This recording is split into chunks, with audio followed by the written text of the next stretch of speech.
Lain macam lauk pauk dia kat sini ha. Kafe paling santai dekat Tampin. Betul-betul sepadan Melaka, Negeri Sembilan. Inilah pot yang paling santai sekali. Kayo Cafe. Jom. Dari luar kafe ni pun kau dah nampak santai dah. Bila kau masuk ke dalam, teringat kenangan dulu-dulu. Owner kedai ni memang baik dan menangis lah. Teringat Atuk Dan tolak basikal pergi pokan. Kayo Cafe ni kalau kita bawa mak ayah kita ni memang dia teringat ni. Okey lah, apa-apa pun kita try menu-menu yang ada kat sini ha.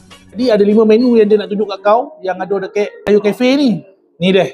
Menu dia bukan kaling-kaling. Kita ada kat sini ha. Carbonara grill. Lain macam chef ini. Ha, nampak? Ini belum cuba lagi ni. Dah terliur dah. Kita ada grill chicken deh. Ada 3 sos yang kat sini yang kita boleh cuba. Tompek antik je ni ha. Pun ada western.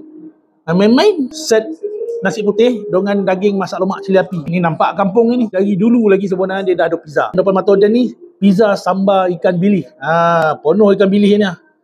Orang putih panggil dessert pencuci mulut tu lah. Ini deh, bubu som-som. Daging masak lemak cili api, kuah kampung betul. Yang penting daging dia smoke tu rasa. Pizza collab dengan kampung ni ha. Sambal dia tu. Dia suka chicken grill sebab marinade dia tu. Terasa bang. Dia grill pun sempurna, tak terlebih. Tengok dia punya presentation dia pun dah berselera. Carbonara yang ni wajib kau try. Bubu som-som ni memang layan lah. Nak lepak-lepak santai-santai yang kawan kan. Kalau nak try ni, kopi uat coklat hazelnut dia, soda awan biru. Yang paling mahal kat sini bagi dia ni ialah nostalgia yang dapat kau imbau balik. Kepada korang semua yang nak datang sini tu, wes yo Kayo Cafe dekat Tampin ni, confirm sampai.